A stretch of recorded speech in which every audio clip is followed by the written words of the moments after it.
Kwezi mara ya Komori mjunro bonze, mara ya Komori mjunro hundani, mabalozi mbali na mbali mjunrao hunu Komor wa ulemengu kamili mlo haruma zentananta za ulemengu. Daula Faransa ne daula ya South Africa. Kwezi mara ya wa Komor ne zembawa za hifadhi ne mahkama wanrwa siasa walonezi no watsonezi wanazioni wa universite wataalamu wa Komori mjunro bonze na hundani twama ya leo na maudu ya hensi wana wa mahamengo mine ngamu mrongozoni ntu hanza ni rongowe mimi haukaya ngamreve ye hazi ya journalisti leo ritoweze arshivu mbavi ya husu Bob Denard ne Galawa ne South Africa ne Faransa laanla owende sawo ngwa joka na uoni woju wa banu ralaya na borendao hususan ndabo ya kaza aliwe yaka koloneli wa jaishi haenshi zinji hafanya zinji haono zinji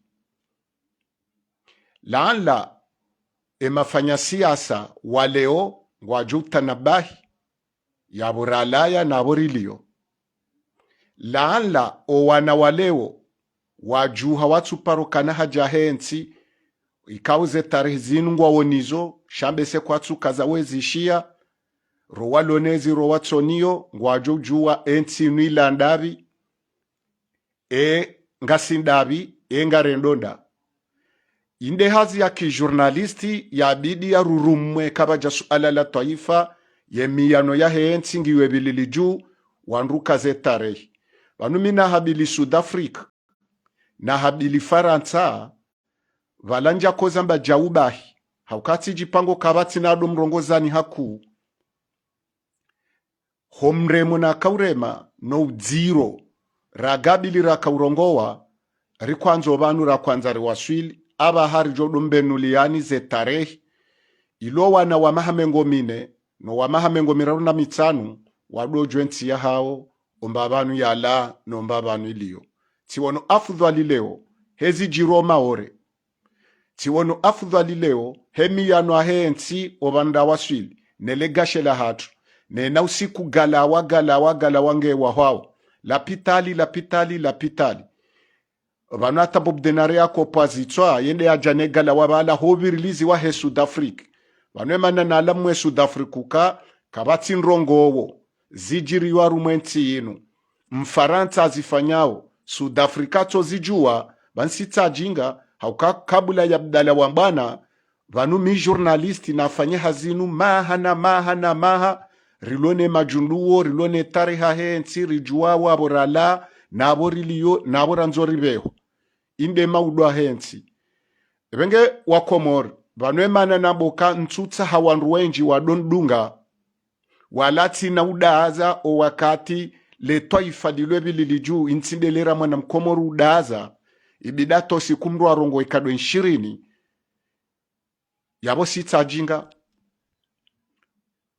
vanu koloneli Mustafa Muhaju ye ajali yejiri sabanu vanu atafanya nazi nji za kustaarabu hakauliba hakausomesa shezo piwa Komori kwa jakana hajanizo ilihonde krimu ne diktature rabelilwa nufaume wa kikolo ratinwao vanu arumwe mahakumena miliyame dabdala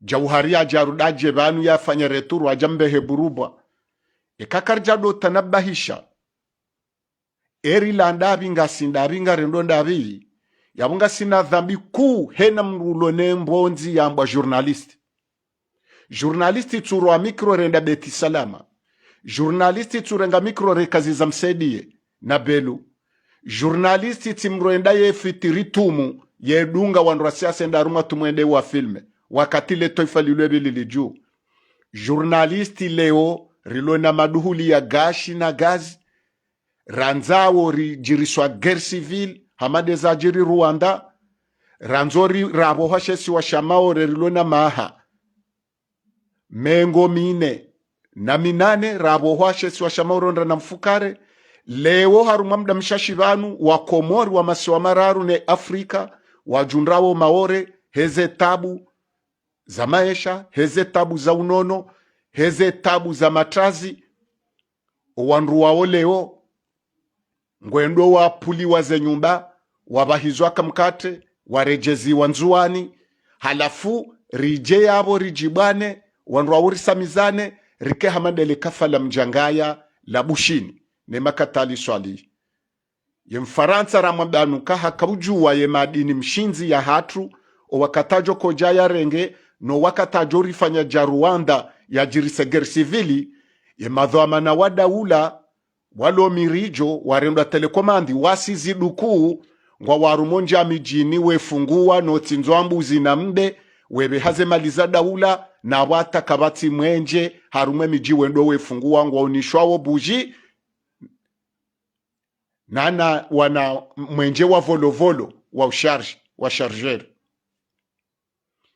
ye dunia ngeriteshe yao ye mabara pia ngwariteshe yao hena mustarabu ngwariteshe yao ye makatoliki ngwariteshe yao zenti maskini hanasi ngwariteshe yao endini mwana mkomor ya jola muha vanurikana galawa vanu sambika japo galawa walaka jaminya nyumba hapuwa nyumba ya kabo yatsuka urumishiha harumilwa jahe jomowa hetere ya futu ya mitsamihuli haukamorisi na Seychelles ye kayetere ya mitsamihuli ila ido kabala ne galawa yabo kabati turismu ya joenda morisi na Seychelles ila ndongo ya falsafa ya daraja za juu deza koja zirumilwa sambi ya pwegalawa ena idinadham watwelewa ye strategie ya Sudafriki wanu watwelewe strategie ya Mfaransa watwelewe strategie ya morisi na Seychelles warumilwa neze rezo ye galawa epulwa yabo Bashara jabanu hatimbi, Hashleha jabanu hatimbi, Bob Denara jabanu hatimbi. Yabo tiwanoka mimi, titamani ntido dungwa ni wanruenji. Nanga mitayari kingiye ni lahulwa, ni ulwaya, ni fungwa. Haukema suala anunjo kwa ndiso ya rurumu mabo harivanu, haruma dakika usu dakika nshirunda dakika mengo miraru, ya ururumwa wana wakomor bengeze tarehi zingizo na wandu kwatu zikaza ya dozi kaza dojo habalilwe radio komrujo ngendari ye hapashia ngebano Allahu ya'lam rititoba karuma siasa ya uremana na siasa ya opposition nazali haukainu twarika nzima inu sendika nzima wanudo watoruma jana wajale walo maopoza ngwanzo warudi wanjie wao waloniyo wanuwa kama upoza jana warudi warumuona wanu jana azalaja hunru warudi wende wengarazali kwa tuanza warohi yabo kambe mbilinga ziko zao ngazi wanao ye kozao nde nkunu dasi people inu namna yoanza ni mlamwoni haukaya wananyasi ngwafo wenji maore wananyasi ngwafo wenji arumaze nti za shiharabu wananyasi ngwafo wenji harumaze nkodo za kijeni zirehwao majeshi ya wana wakomoro wenda wefaiho ritojo ko wana ongo afao no wana wawajo jaju seyenti lewenti ketina mwenje yenti ketina gashi yenti ketina petroli ya utamagarini yenti ketina unono yenti ketina msomo yenti ketina akiba ketina dima rohombi na niyambi na hulana na hwengana hamfaida za rezo za kijeni engari dazawo hatandi boa komoro yode manoka mahajana na mengo mitsanura koloneziwa ni Mfaransa na abo kabula abo rikolonezewa ni Mtanzania rikoloneziwa ni wanruwe njibanu ye Mfaransa ajari kolonize mahajana mengo mitsanu wazewa hatu waruma ustaarabu na tikwanza ni verife wandu adongo mbokaya warengo owaze watu warengo ungwana unwaraka abo raka mtujwe tafsiri ya ungwana shasi wasaya razalwane maungwana ngarelewa ko ungwana hatu homorengwa ngabo wambao rengwa raka singa rono kabadi mhomorenga ebenge ngaranzao rimnikene tarehi ya galawa no mkutano wa Bob Denari ne Faransa no mkutano wa South Africa ngamjoelewa ye maana mimi na swarifu ya South Africa kangwa wa mazahidi hako inde mzaze mbaba wa hele bara henna zijiru arumwensi ya hatu ye mfaransa ngutendwa mrashawiri bahata sirifu ngwao eke mfaransa ambaza lukafunga mru fulani ye mfaransa ye utenda pare ambasadi ya South Africa emru olanga mwenao je bahe ye South Africa jo validoka emru ona fungwa minu hundo mfungwa wa sambi ye mfaransa na Arab Saudite wafunga sambi yabo ye South Africa yitanga mtsango mhu homfungwa wara isi sambi yode mana ni habilio kaya vanu wende mbaba mzaze bo South Africa wa hele bara la hatu la hezenti mengo mitani na tanu hauka wende waona sufransi ya ubanguzi wa rangi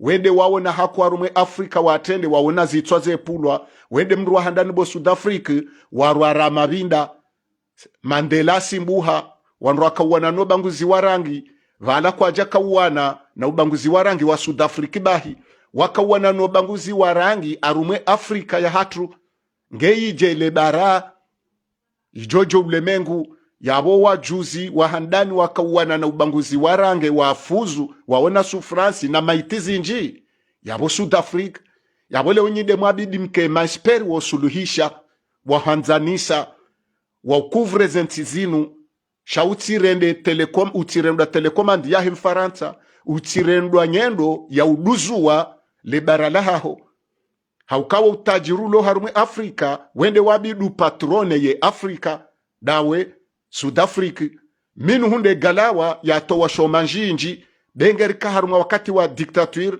raka upulwezi itwa na wasaya werengwaze madini zahao na wasawe dhulumwaze nafsi sha South Africa rangu hale baada ndeshini South Africa haruma ugojezi haruma anze Komor haruma ubirila ye Komor na boka maskini hanasi kamjaka undra nafasi nyinyi ma South Africa wadu mkautawa mwetulwa magohoni na ubandaya na mweko mamrumkudu mwepulwezi itwa kanga bodala ulafidia mwepulwezi itwa mwekomelwa masadaka no wankudu Mandela zaidi ya mahenshirina mitanu heya hawana benge hajaka ja sanksione ya fungo wankudu ya wapwezitwa nge ya josuluhuza kweli shahamba sami isababisha hamanane mrumshahahe habo yakaya kajadiva kiswa rangu shaharuma imani zinji na uramnyezi Mungu hambeza virazi vire South Africa na rinikane mihono rikewa baba wazaze wahele bara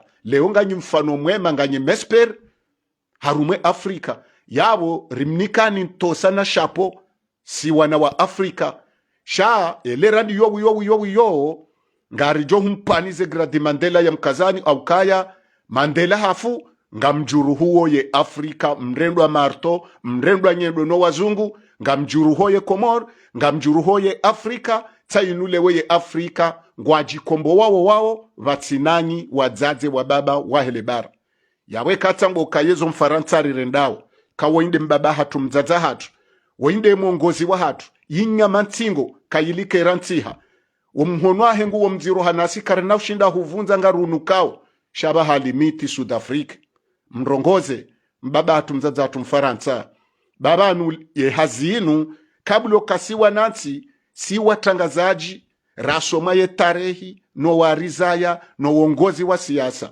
kejajo kirwandu amanda asiriro mhono na bazi ribiro mhono na Ahmed Said Islam ribiro mhono na Muzawar Abdalla ribiro mhono na Said Hassan Said Hashim ribiro mhono ni Abdul Majid Yusuf ribiro mhono na Andru Amanda wao warisomese malezi warisomese mbana warinike konsei warambiye namna wakaurumilwa ne namna wangeshi ne namna wana ne namna wasana ne tareha hensi na bora nzore ndo kawarinika amana zinrongo izo karina ujuwari pulile rudama nardazaza lati joriwa uwafa kwa tiradhi na botuka wao kwa jarumilwa no wazungu ahutuka wao kwa jajuruhu yensi au waraba yensi shawaka na santima ya imani na murua na mahaba yote hante amani no mwiyanwa hensi ya hatu karika ushida na kisiasa na rohombi na urumilwa ho waze wa hatu shaware hanti zenru shambao nti ware hanti za jimbo la taifa ware hanti za beramu ware hanti za dini ware hanti za mila ware hanti za za mali na ardhi ikawo na wanadamu warihansiza na relasyon waritia rumwe juma madaula waritowa rumwe utwana alhamdulillahi rabbil alamina emdwa hutsokana moyatimize ya baki ya ambao kaya owarengo huru wa hatu kwa jaritsa shandrongo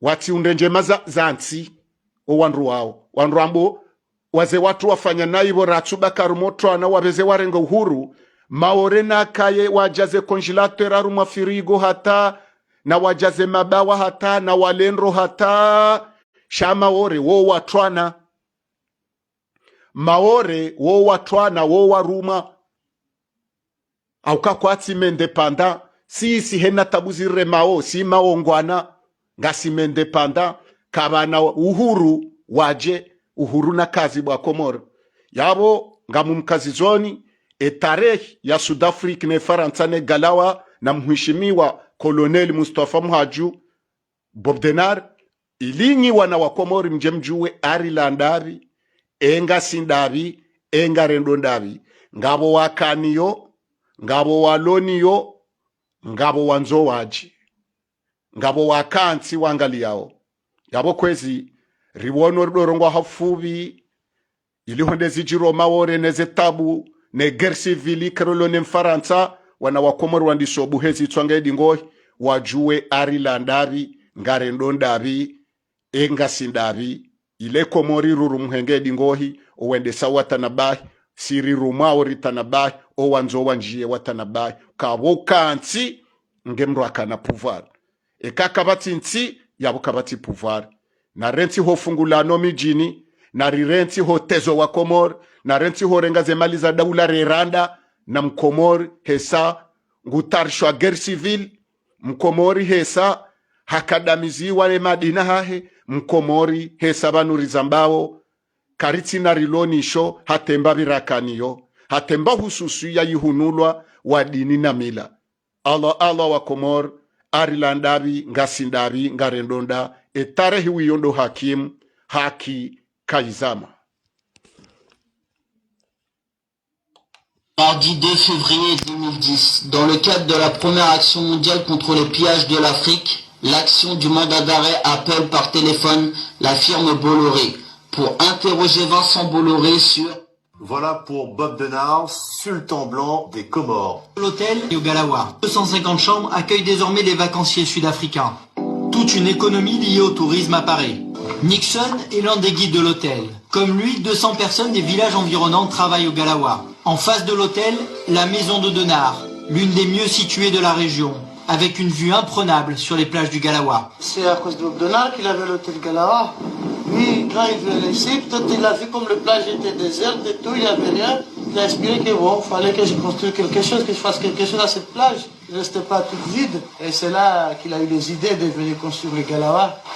Je dis merci à Bob Denard parce qu'à cause de lui, on avait le Galawa. Et après le Galawa, on a fait beaucoup de connaissances de gens de l'extérieur, des Sud-Africains, des Allemands, des Américains. Et il y avait le pêcheur qui amenaient leur barque comme ça, qui descend à la plage et qui puisse amener le touriste, faire une petite balade en mer, partir faire une petite croisière, nager avec le dauphin, faire un coucher de soleil. Quand il a fait le Galawa, je veux dire, on vivait bien.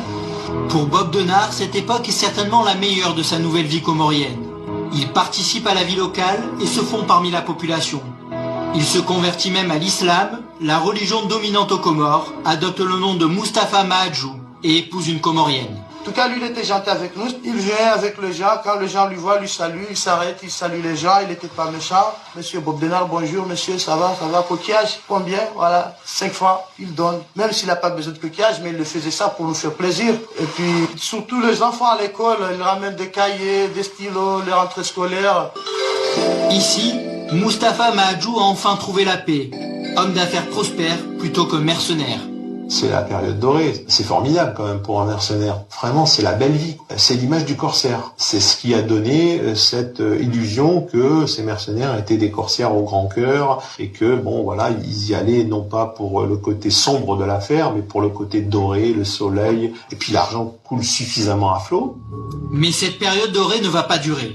La réussite de Denard dérange. Ses détracteurs dénoncent sa mainmise économique, politique et militaire sur le pays.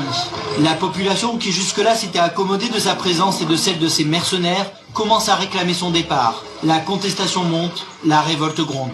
Le mal est fait, c'est-à-dire qu'ils deviennent impopulaires. De plus en plus, ils prennent du pouvoir, de plus en plus, ils sont apparents, de plus en plus, ils s'affichent. C'est-à-dire qu'y compris dans la deuxième phase, Denard s'installe, est présent en permanence là-bas. Ils font des réceptions, ils prennent des femmes locales pour certains d'entre eux, et commencent à avoir un sentiment de toute puissance, alors qu'au début, ils étaient extrêmement discrets, et ont une accumulation d'incidents. Le type qui se fait rabrouer dans un match de football, il casse la gueule autour, ou qui est mal servi dans un restaurant, la GP des boules, enfin, des choses qui finissent par vraiment exaspérer à la fois la population locale et la classe politique locale. Ce mercenariat avait des responsabilités militaires, mais aussi économiques. Et après, on s'est rendu compte qu'ils dépassaient les instructions, leurs prérogatives. La sonnette d'alarme est venue des Comores même, où ils ont demandé assistance à la France. C'est la France qui a envoyé Bob Denard ici. Donc, ils ont demandé à la France de faire soit calmer Bob Denard, ses appétits, soit de le faire partir. Malheureusement, ça n'a pas été entendu et ça s'est passé autrement.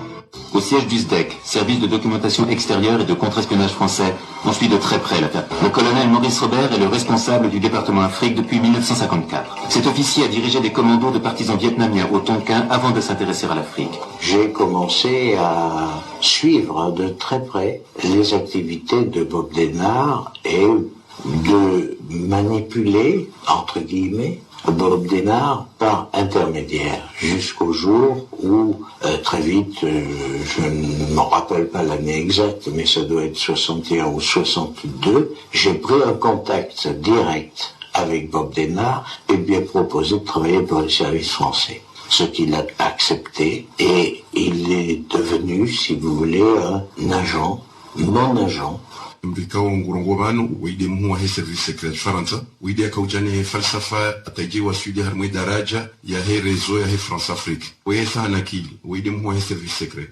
Et c'est quand il était avec Tshombe au Katanga que nous avons pu imaginer des actions contrecarrant les activités soviétiques. Et c'est une des principales actions menées par Bob Denard sous mon contrôle. L'action de contrôle, si vous voulez, des activités soviétiques. Et plutôt une activité de renseignement, une activité plus physique? Pour moi, c'était une activité de renseignement. Il n'y avait pas d'objectif physique à ce moment-là le concernant. Mais sa position était extrêmement intéressante.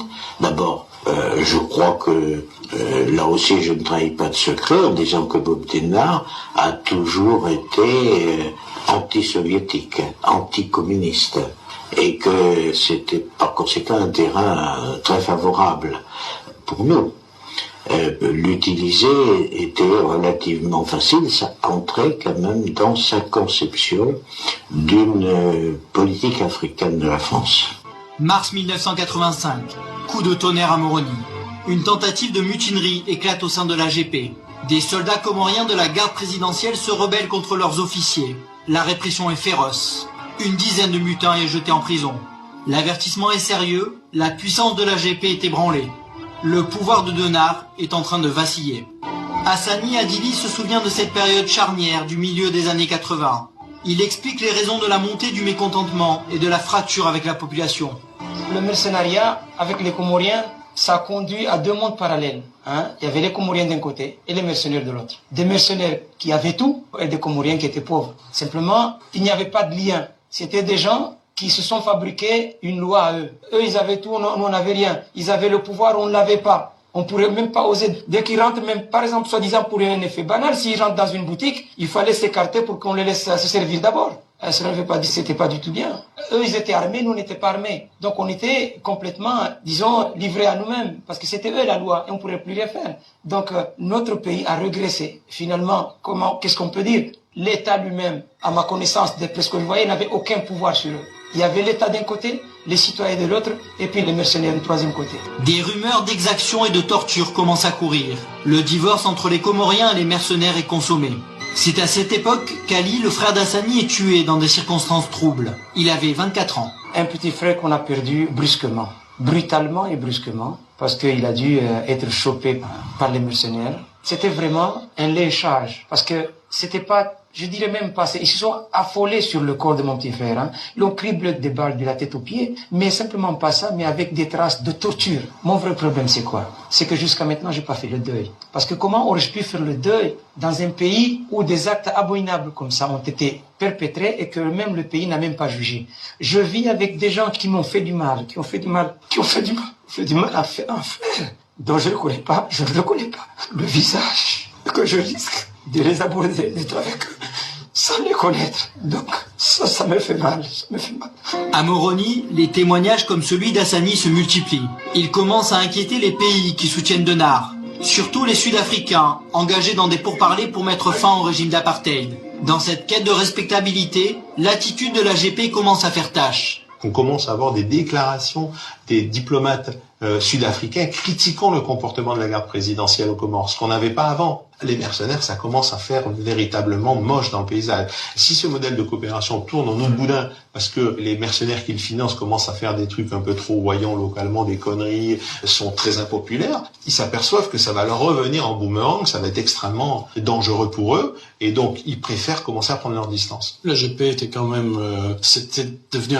on va dire un anachronisme. C'est une des dernières gardes présidentielles mises en place par la France, ou quasiment. Elle était assez souvent l'objet de critiques médiatiques, le plus souvent non fondées d'ailleurs. Denard essaie de reprendre en main la garde présidentielle, mais là, il est toujours en train de courir après un coup de retard là. C'est-à-dire que les changements viennent de partout. La France, l'Afrique du Sud. Donc, il y a beaucoup trop de modifications pour qu'ils puissent gérer. Localement, ils pensaient être les rois de l'archipel. Ils commencent à être haïs par tout le monde. Donc, bon, ça fait beaucoup pour qu'ils puissent gérer leur maintien au pouvoir.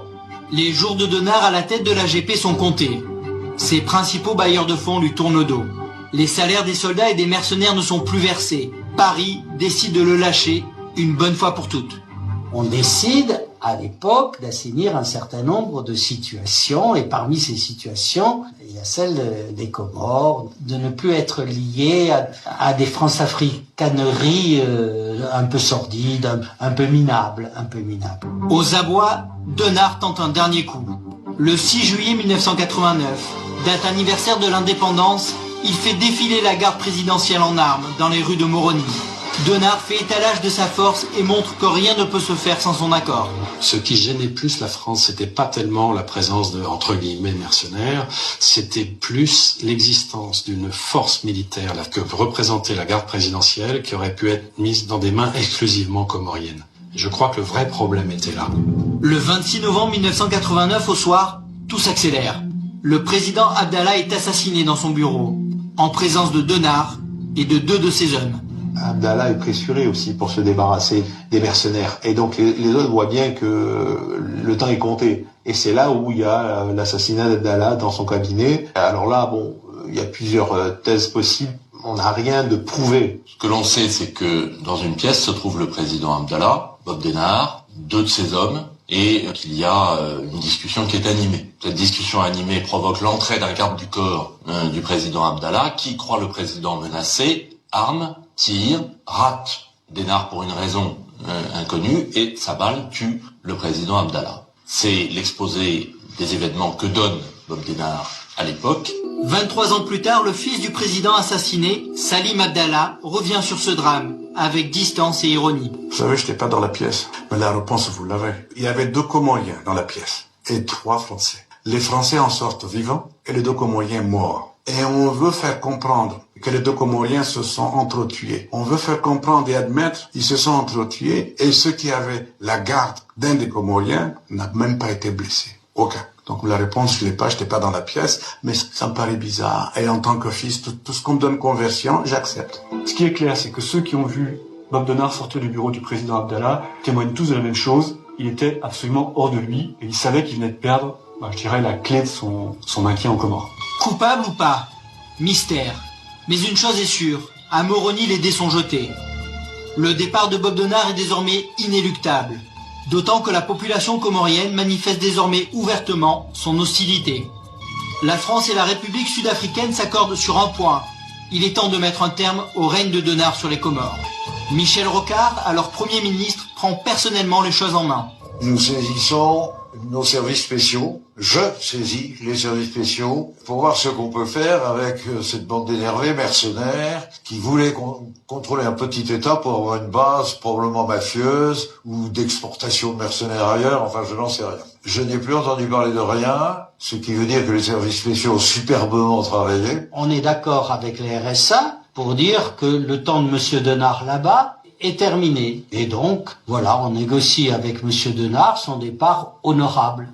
200 militaires français débarquent à Moroni. Denard négocie son départ et accepte son exfiltration en Afrique du Sud. L'important, c'est qu'il n'y a pas eu d'étudiants de ça. Pour les Comores, j'espère que tout ira bien. Je les souhaite. Vous avez vu ce que les Français ont fait? J'espère qu'ils continueront jusqu'au bout maintenant pour que les Comores vivent dans la paix et la prospérité parce que le peuple comorien le mérite. Le 15 décembre 1989, sous la pression des militaires français, Bob Denard quitte les Comores pour Pretoria. Bob Denard fut exfiltré sans que personne n'y voit rien dans le monde entier. C'est un très très gros succès. Et nous avons ramené les Comores, grâce à cette opération de la DGSE, admirable, à une situation de paix civile locale. La parenthèse de Denard se referme. Elle aura duré 12 ans. À Moroni, le calme est revenu. En exil forcé à Pretoria, Bob Denard entame une douloureuse traversée du désert. Son rêve est passé. Il rumine sa mauvaise fortune comorienne à ses rares visiteurs.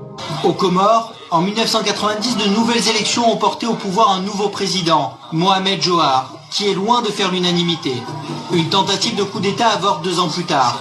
Parmi les putschistes figurent 2 des plus jeunes fils d'Ahmed Abdallah. Ils sont arrêtés et emprisonnés. Ironie du sort, pour faire libérer ses 2 jeunes frères, le fils aîné de l'ancien président Abdallah reprend contact avec Denard, pourtant mis en cause dans l'assassinat de son père. J'ai sollicité Bob Denard parce qu'on m'a dit que c'était la seule solution. J'ai pas sollicité Bob Denard comme ça parce que il y avait ce problème de conscience, la mémoire de notre père déjà décédé et ceux qui étaient en prison, en souffrance, où il était possible de les sauver. Il y avait un choix à faire. Bob Denard estime avoir une dette morale vis-à-vis de Madame Abdallah, vis-à-vis des enfants Abdallah, et a promis Madame Abdallah de libérer ses fils. Et Bob Denard, c'est un homme qui tient parole. C'est un affectif. Juin 1994, Genève. Jean-Claude Sanchez, un ancien parachutiste reconverti dans le renseignement, est contacté par Denard. Tout d'abord, il m'a demandé si je connaissais une banque, un établissement financier où on pourrait ouvrir un compte qui permettrait justement d'alimenter les différents achats qui devraient avoir lieu pour monter cette opération, notamment l'achat du bateau. Pour cette nouvelle opération aux Comores, Bob Denard affirme disposer d'un budget conséquent, estimé à 2 millions d'euros. L'origine des fonds, il y a 2 origines en tout cas connues, celle des frères Abdallah, celle du prince Kamel. La troisième, bien, ce sont des fonds secrets de service. Financés par le clan Abdallah, par les services français et par un homme politique comorien, les préparatifs pour cette nouvelle mission sont lancés début 1995. Il achète le bateau à Bergen. Le bateau subit un certain nombre de transformations à Rotterdam. Tout ça au nom d'une mission de recherche archéologique aux Philippines. Alors, ça permet de donner un petit parfum de chasse au trésor. C'est très bien ça, parce que ça permet de garder une certaine discrétion, tout en faisant en sorte que c'est normal d'avoir des gens qui ont plus un profil d'agent de sécurité que de marin à bord. Pendant ce temps, Jean-Claude Sanchez s'envole pour les Comores. Avec 3 complices, ils sont chargés de préparer le débarquement. Notre rôle avait plusieurs aspects. D'une part, déjà, sentir un petit peu l'atmosphère là-bas, s'imprégner un peu de l'atmosphère sur place. D'autre part, repérer des endroits, effectivement, de possibilités de débarquement. Et puis, la troisième point, avoir des véhicules pour l'acheminement des gens qui ont débarqué au point où ils devaient opérer. C'était pendant les 15 jours que nous avons passé en repérage, où nous jouions les touristes. On voit d'ailleurs, je suis en Bermuda, en couleur, en maillot de corps. Alors au final, notre choix s'est porté non sur une plage, mais sur un endroit où il y a une coulée de lave qui se jette dans la mer, mais qui était un endroit très discret. Le Vulcain quitte Tenerife le 26 août 1995. La traversée va durer 1 mois. Arrivé avant le Cap, par le travers de Windhoek, qui est la capitale namibienne, le bateau, qui est pas très très loin des côtes, est survolé par un avion de patrouille maritime sud-africain, très basse altitude, battement d'ailes. Ah, vous êtes là, c'est normal, bonjour, au revoir. Donc, si vous voulez, ça nous donne quand même la certitude que cette opération, elle est connue du monde entier. Enfin, au moins des gens qui doivent la connaître, et qu'il n'y a pas de problème. Le 27 septembre 1995, à 1h30, Denard, à la tête d'un commando de 30 hommes, débarque dans la crique du Trou Charmant, balisé par Jean-Claude Sanchez et son équipe. Le plan se déroule comme prévu. Le groupe, chargé des repérages, embarque les hommes dans les 4x4 loués sur place. Bob Denard est de retour aux Comores. Et alors là, c'est incroyable. L'explosion de joie, les gens qui disent « Ah, c'est vous, c'est fantastique ». Il n'y a pas un coup de feu. Il n'y a pas un coup de feu. Voilà, les gens sont contents, rayonnant de bonheur. Le patron est revenu. Comme en 1978, l'opération est un succès. Denard est accueilli sous les acclamations. Il a repris les Comores, capturé le président Johar et libéré les fils du président Abdallah. Grand reporter à VSD, Christophe Gauthier est le premier journaliste à se rendre à Moroni, quelques jours après le coup d'État. Sur place, il découvre une capitale étrangement calme. Les rues sont vides, les Comoriens sont dans l'attente. L'activité est très ralentie. Et elle est d'autant plus ralentie que dès le dimanche soir, donc soit 4 jours après le coup d'État, la rumeur d'une intervention française parvient à Moroni. Et en effet, la France s'apprête à intervenir. Ordre a été donné de ne pas laisser passer ce nouveau coup d'État. Le coup d'État de trop fomenté par Denard et ses hommes. Un corps expéditionnaire composé de troupes d'élite est envoyé sur place. 800 hommes débarquent à Moroni. Et patatras, alors que Alain Juppé, Premier ministre, avait déclaré « il n'y aura pas d'intervention française », bruit d'avions nocturnes, largage de quelques chuteurs opérationnels chargés de baliser le terrain, débarquement de l'armée française. Visiblement, le gouvernement n'était pas prêt à discuter. C'est pour ça qu'on déploie une armada gigantesque, on envoie franchement des troupes d'élite. Hein. Et quand les premiers soldats français mettent le pied sur le sol comorien, ils ouvrent le feu pour dire que voilà, c'est du sérieux, qu'il n'est pas question de discuter. Et si les mercenaires ne se rendent pas, l'armée française tirera. En coulisses, les négociations débutent. Denard mesure la détermination française.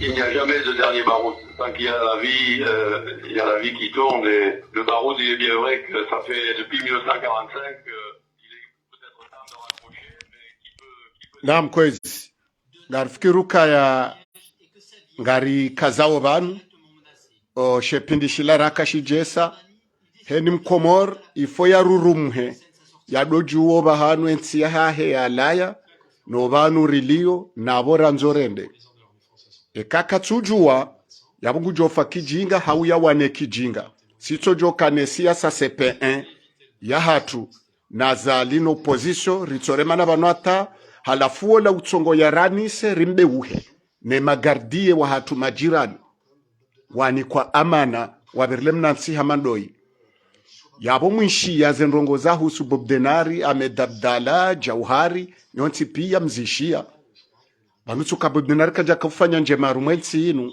hakafanya njema shaze mbizi toha zenjema yafanya wanroaka ulibwa bakaze ze yuzini baka zonti pia dima hanafasilika ulima wanroaka ulibwa mapesa yaka uzungulia sha ezo za jena rohoze lawa ezo za jena milelawa ezo za jena dini lawa ezo za je no utamaduni no hususi wa shikomori ulawa ezo za jena nruwe pulwezi itwa izo za je mru atirongowe yode mana rala waruma utwana wa mahajana na mengo mitsanu vanwe mahajana na mengo mitsanu riwashi wazinji raha nabasa rarengo huru Mrati jofikiru kabo wakati raka ukolo kabajafanywa ndongo ze building zila zijaruma ukolo le majumba ya hezambasa ya dizilo hunezinji zila za ukolo ye mroju ula ukolo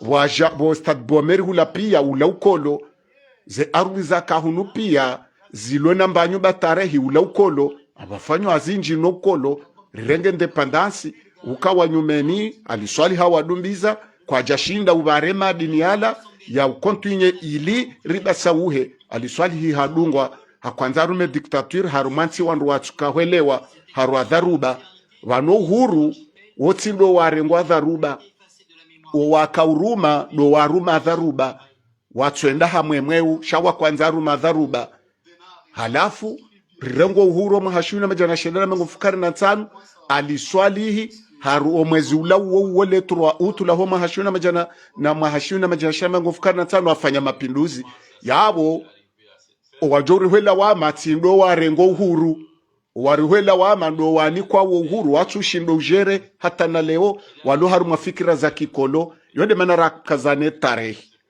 rijodo mkazane tarehe karina ubaki na siasa CP1 abahanga rijoho sheleye hazira kahuifanya wa Komori wakana mahaba heze media za hatu na yabonti journalisti tituwa hamuda shabano ataranya yeujuwa yafanya hazahe ma journalisti iliho journalisti wabakishore nga registreri wenda beti salama no wadunga rumanyifunguzi wadiwaza ukaya yentingi webilili juu yabweko owenyu fanye hazi wa iranti le tefala hatunga lendo le tomwe hamanani mananti yeuju ha heshelezi zema journalist ukandanyi ndanyi vanu yentinge ndo zayo na vanu sinderjoko o nyima journalist nyidemjo kwamba wandu atawe hawo wandu weme nyidemnika wandu faliki ekaka mjata hezi luzi mumazi heza entinge jorengwa na jeni entinge jorengwa otaji guerre civile ke janjia baadhi ya majournalisti mbabesi wa hana riali mbabesi wa hamika tena mbuzi na mihogo hoha na abo kabatu nono kabati msomo kabati dima kabatu lozi zenrongo pia rieko sharia hidza shireme mabarea puha ngasibano atongo vumbula la pitali na pareti lwa wombajini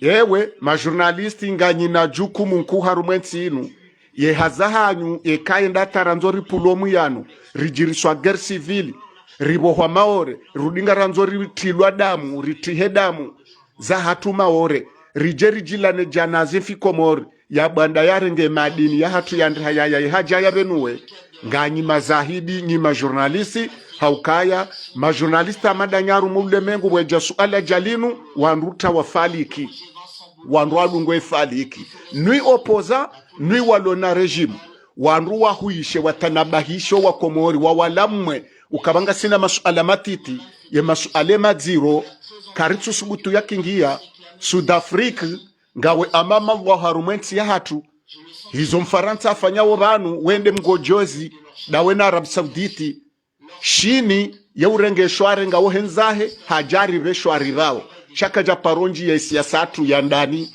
kajaparonjia Sud-Afrique wendo lo garanti wahe amana henti ya hatu ubulaye mfaransa ngujwa jirise guerre civile hamandiyo yejisi za Rwanda hamandiyo yanzo yejisi ze Mali hamandiyo yejisi za Togo ani haiho pia ze Kongo pia mala huinji ya hima ya sijine Libi ya sijine Iraki ya sijine ho pia yabo leo Sud-Afrique kuta ubamba sha leo Komor leo Mali leo Senegali jana Rwanda maudundawe bo Sud-Afrique wetinti pisansi rahana Libi wetinti pisansi rahana Iraki nongo wono izo wafanyiwa la muhabo Sud-Afrique itukena mwanofungwa rumwensi inu utoka mashuhuda ushuhude wambilwa ngemro afungwa henu lwa ya rumwensi inu Sud-Afrique ngozi juo ngwambilwa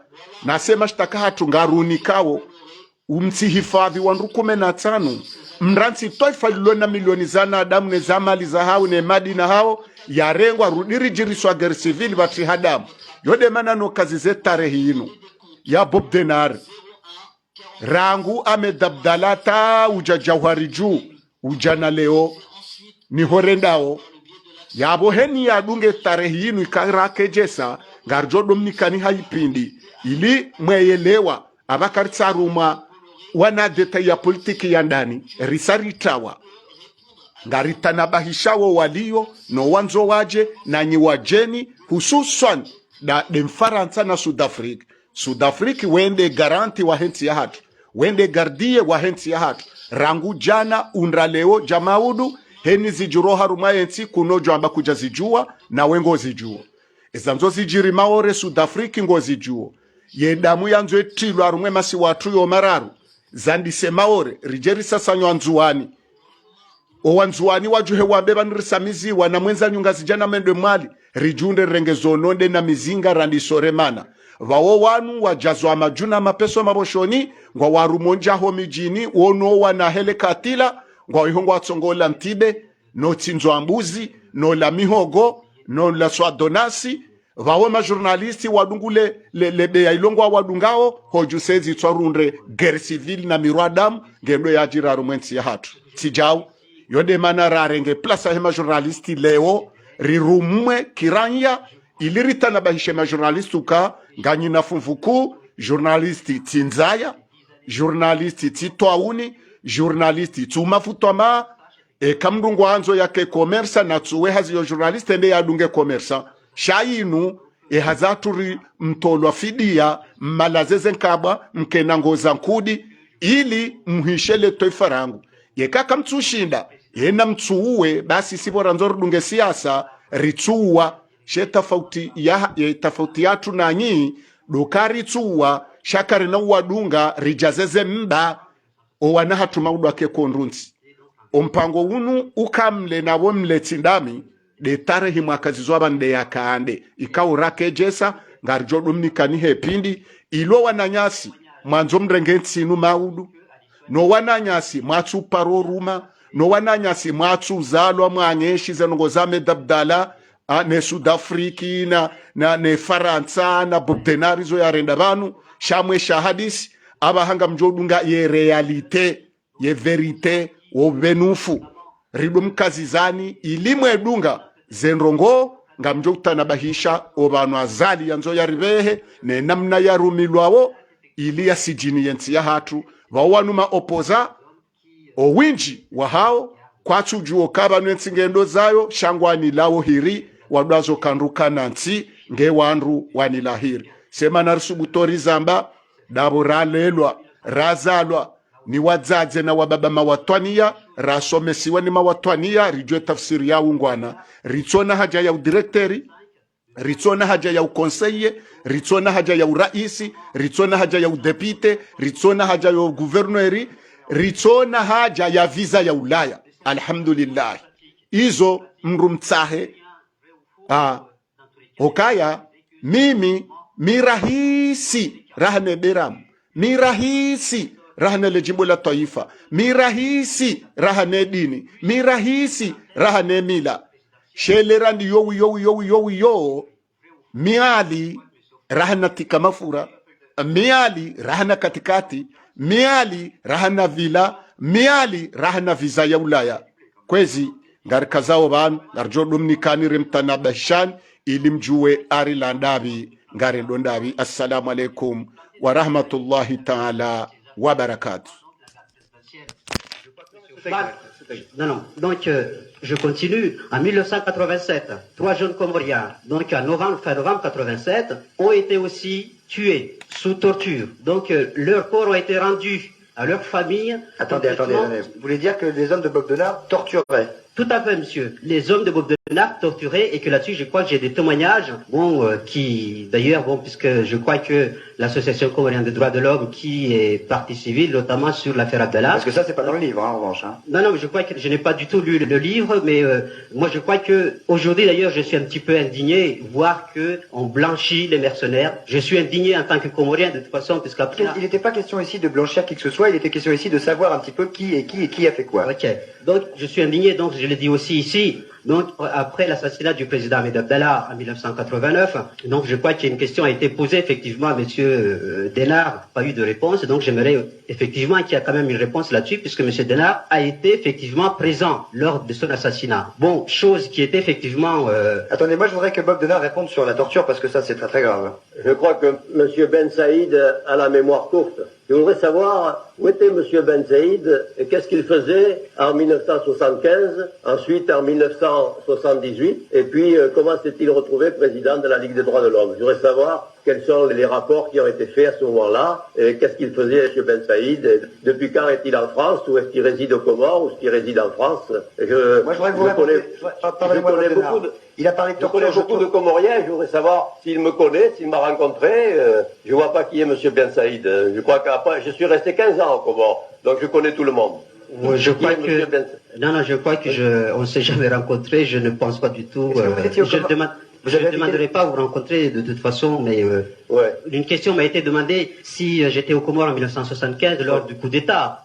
Je pense que c'est de ça que vous parlez. Effectivement, monsieur Delard, j'étais aux Comores donc le 3 août 1975, lorsqu'il y a eu le coup d'État d'Ali Swadi. Alors, vous répondez à cette question, mais je voudrais, Bob Denard, que vous répondiez sur la torture, s'il vous plaît. Oui, mais on va répondre sur la torture, mais il faut quand même amener le débat et progressivement.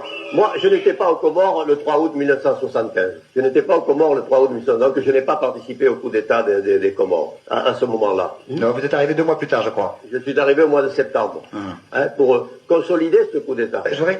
Pardonnez-moi,